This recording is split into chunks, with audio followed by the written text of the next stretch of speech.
In this video, we're going to start a discussion on the topic of market capitalism.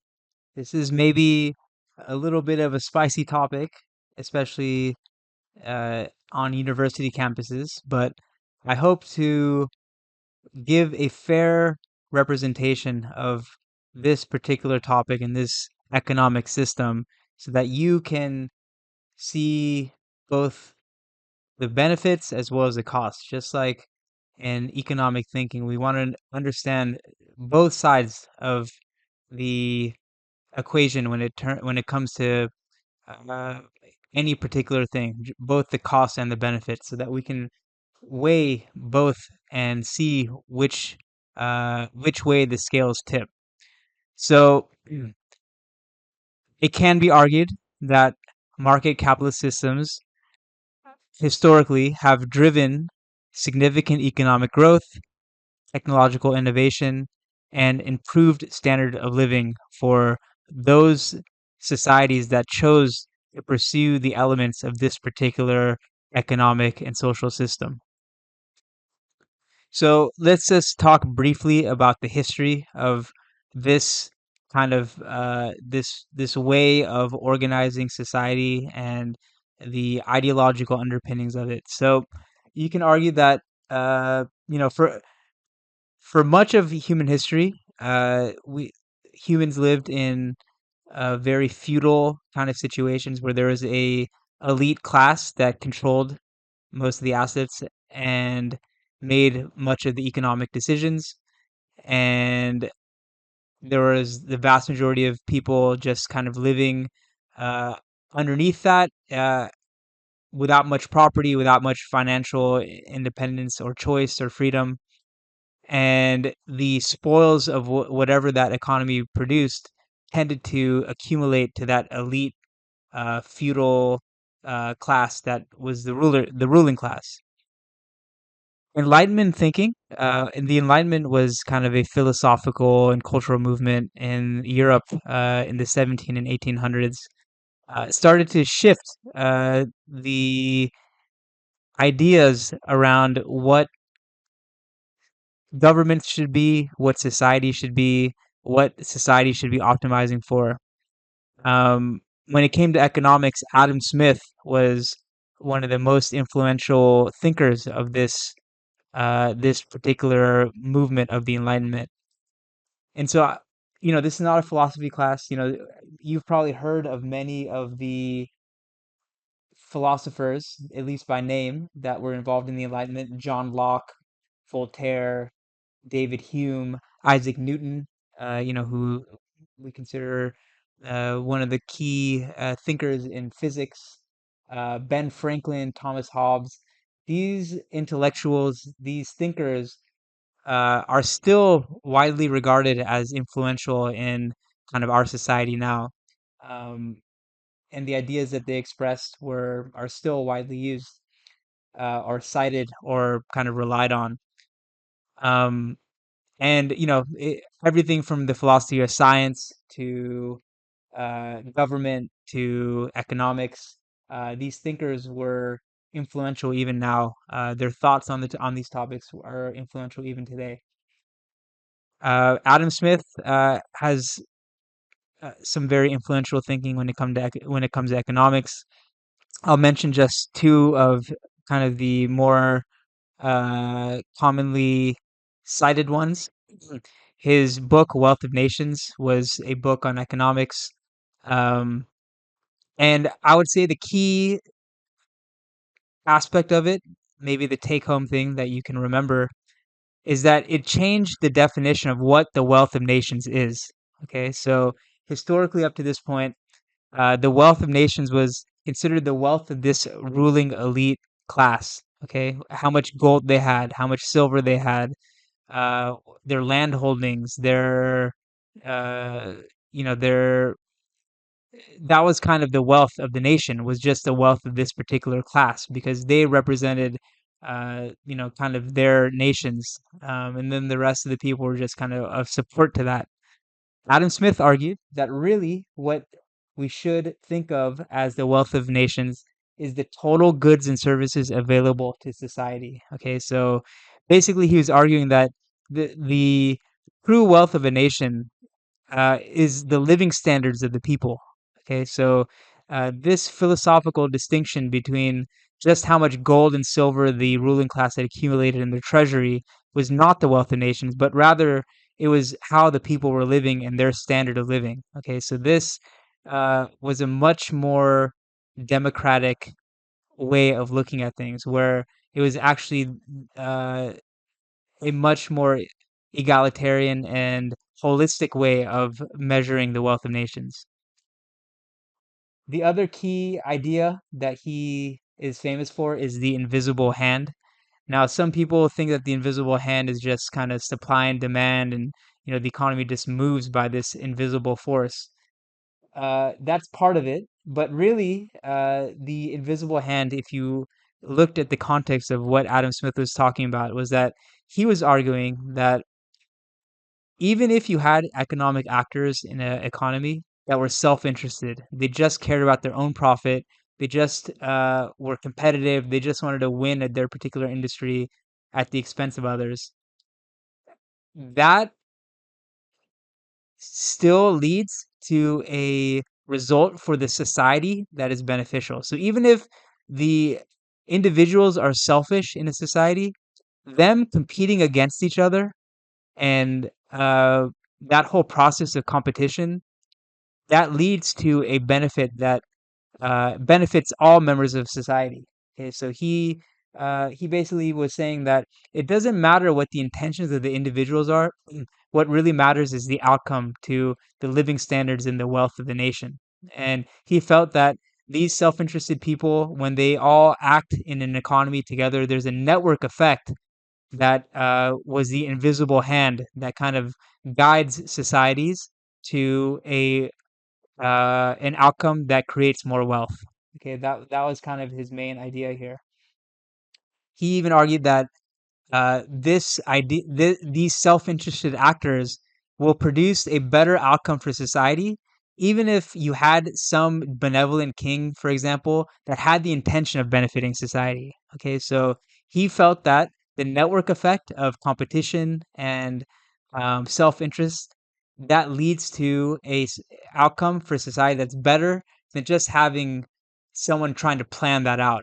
Okay, and I think historically, and we're going to talk about some historical examples where we had good kind of natural experiments to see this plays out. And it seems like so far you could argue that Adam Smith's idea of self-interested people competing uh, leads to a better social outcome than those societies that were kind of in the hands of some people who were considered benevolent dictators or just planners who tried to manufacture a good outcome. Okay, so let's talk about some of the components of what makes a market capitalist system.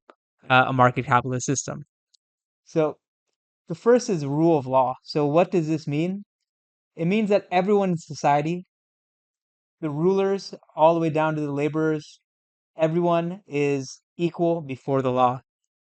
This is a very unique concept, or I would say a relatively modern concept. Okay, the first uh, kind of instance of this is Magna Carta, which was a British document.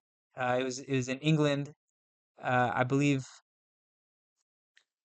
in the 1200s, where there was a very unpopular king, and the barons basically said, "Hey, you need to subject yourself to be accountable to the law, just like everyone else, or else we won't support you anymore." Okay, so basically, the king said that, okay, I will subject myself to certain restrictions and certain guidelines, and even the king, who is oftentimes believed to be divine or some above the law, this was an instance where the king subjected himself to restraint.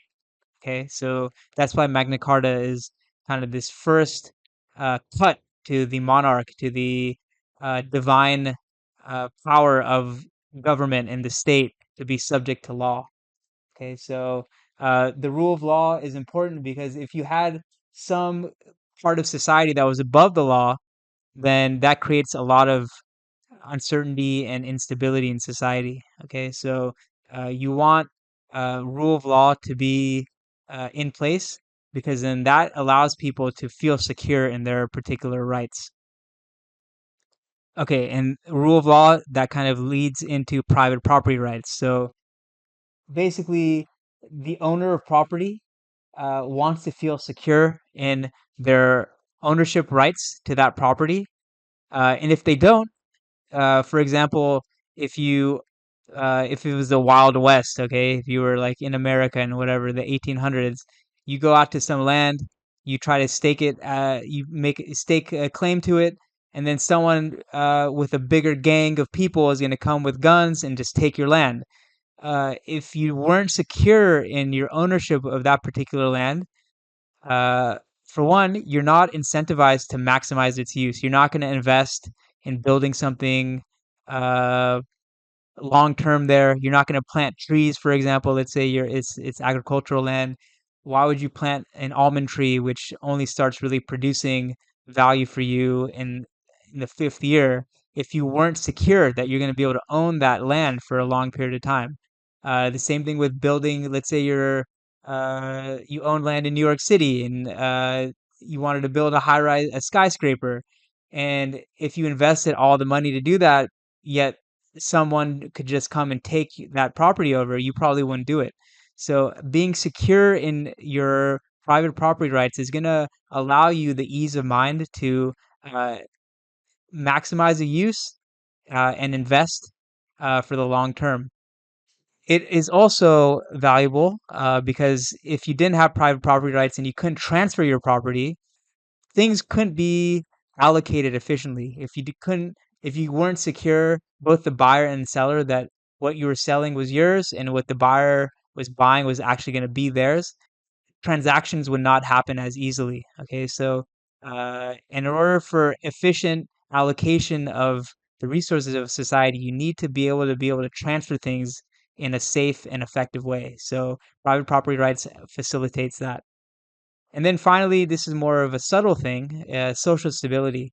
So if people feel like they own uh, things in the society, they're gonna be less likely to um, cause instability there. Okay, you feel like you're a stakeholder. Okay, it's like if you own your house, you're not going to trash it. Okay, so it's the same thing where if people feel like they have ownership of some part of society, be it a home, property, assets, they're going to feel a stake in the thing and they're going to want to maintain it. Okay, so private property rights also uh, enhance social stability. The more people in your society that own things and have stakes in the society, the more stable it's going to be. Okay, so this has to do kind of with the invisible hand discussion we just had, private sector competition and profit motive. So in a market capitalist system, you're going to have individual firms and people competing against each other in different markets for different goods and services, and they're going to be motivated to make profit. Okay, so what that does is that it, you're going to have to compete with others. So let's say you're selling cars. If there was no competition, if your car sucked and there was no other option for people, they're going to continue buying your car even if it sucked and it's overpriced. If you have many competitors in that market for cars, for one, they're going to compete on price. So these businesses are going to have to be forced to figure out ways to create their product for the most affordable price to the consumer, and they can't just make it crappy and cut costs that way because there's a competitor who's probably going to figure out how to make a good quality car and cheaper. Okay, so it's going to cause the quality of things. It tends to cause the quality of things to become better, and it's going to deliver those items for a cheaper price, all else equal. Okay, so the self-interest of those firms and those individuals to kind of sell their particular good or service at the best price and the best quality is going to lead to a good outcome for the members of society, or at least this is the belief in this particular kind of idea. Again, Adam Smith was a big proponent of this. Okay, so price discovery. Okay, so this is basically uh, the ability for markets to determine the price of things. Okay, this goes back to our discussion on economics and scarcity. What is the mechanism by which things will be economized, how scarce resources are allocated, how different economic actors will figure out, what to do when. Uh, the free market is going to use markets to do that. Okay, labor markets, markets for goods and services. It's gonna determine the price of things based on mutually agreeable exchange between individuals and firms. Okay, develop systems of capital formation. So this means that uh, it's a way money you can think of as a way of cooperating. Okay, let's say everyone who works, there was no banks, and whatever, let's say we had silver coins and gold coins.